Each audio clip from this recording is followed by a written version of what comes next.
Assalamualaikum warahmatullahi wabarakatuh.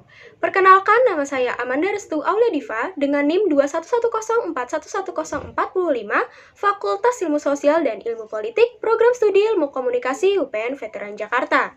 Untuk memenuhi tugas ujian tengah semester mata kuliah Pendidikan Bela Negara, saya akan menjawab soal UTS sebagai berikut.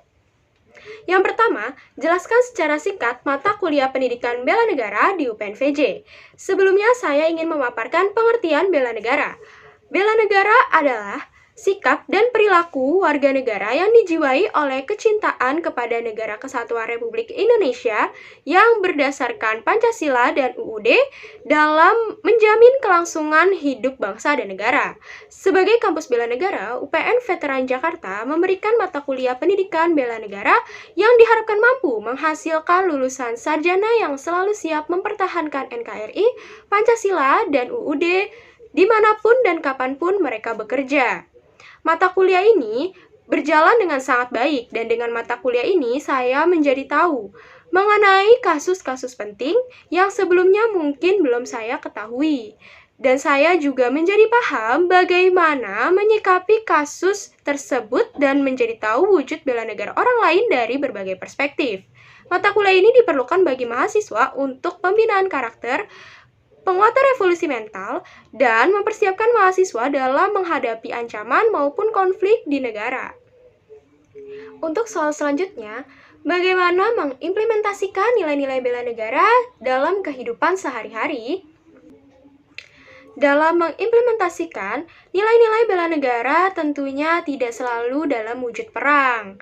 Nah, nilai-nilai bela negara dapat diterapkan dalam kehidupan sehari-hari. Contohnya, sebagai mahasiswa, saya belajar dengan rajin, tidak menyebarkan berita hoaks dan ujaran kebencian, hidup bertoleransi, tidak membeda-bedakan suku, ras, agama, budaya, dan lain sebagainya, melestarikan kebudayaan, dan memakai produk dalam negeri. Untuk soal yang ketiga, yaitu jelaskan 4 konsensus dasar negara.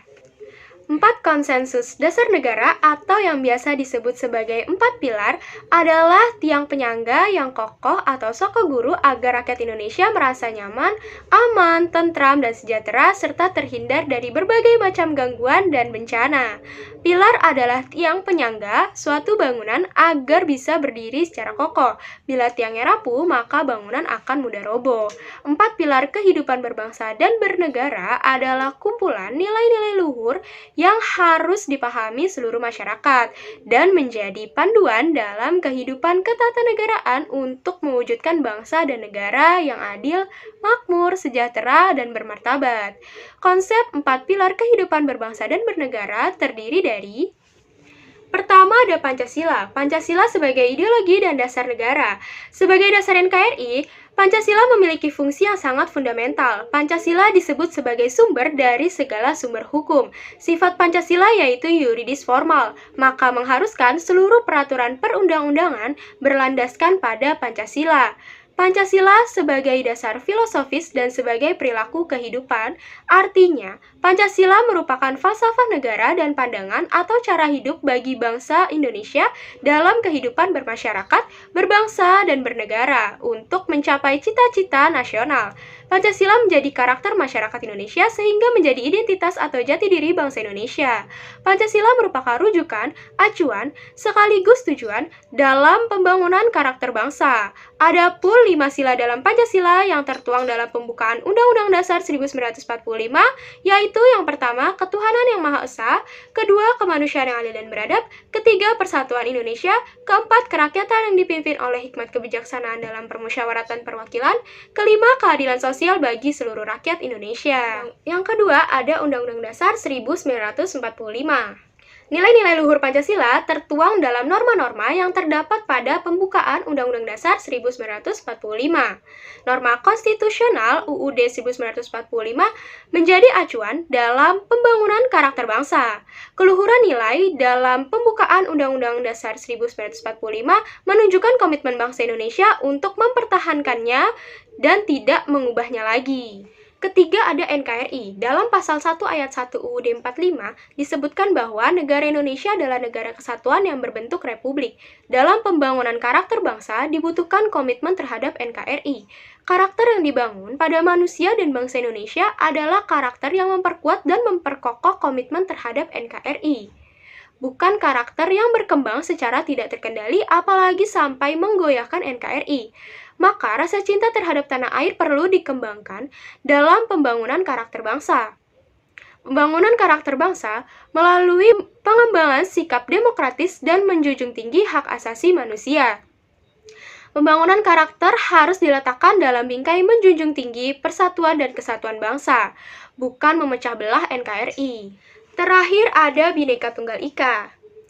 Bhinneka Tunggal Ika bertujuan untuk menghargai perbedaan atau keberagaman namun tetap bersatu dalam ikatan sebagai bangsa Indonesia.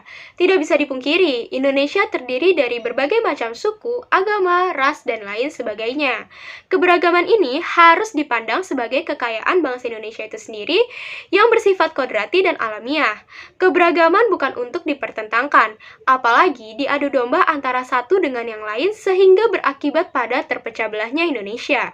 Oleh sebab itu, Bhinneka Tunggal Ika harus dapat menjadi penyemangat terwujudnya persatuan dan kesatuan bangsa.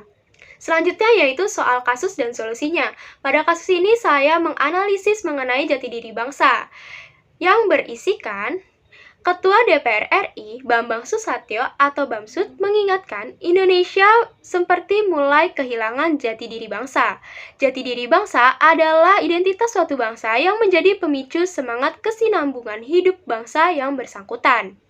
Demikian pula dengan istilah jati diri bangsa Indonesia adalah identitas bangsa Indonesia yang menjadi pemberi semangat demi kelangsungan hidup bangsa Indonesia. Infiltrasi budaya asing ke Indonesia sudah semakin mengkhawatirkan. Kehidupan masyarakat Indonesia yang dikenal dengan nilai-nilai luhur budaya, menurut beliau kian terancam.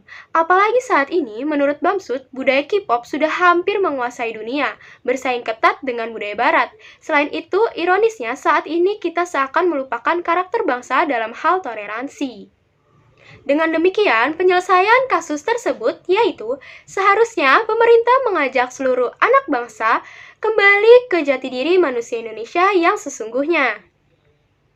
Kita memang mengalami ketertinggalan, namun bukan berarti tidak bisa mengejar. Oleh karena itu, pemajuan kebudayaan harus dimulai dari diri kita masing-masing, dari keluarga dan lingkungan sekitar. Kita juga harus dapat mempertahankan jati diri bangsa Indonesia. Meskipun kebudayaan asing sudah masuk ke Indonesia, tetaplah berperilaku yang berpedoman pada pedoman bangsa Indonesia agar tidak menghilangkan jati diri bangsa Indonesia. Sekian yang dapat saya paparkan, kurang lebihnya mohon maaf. Terima kasih. Salam sehat, salam bela negara. Wassalamualaikum warahmatullahi wabarakatuh.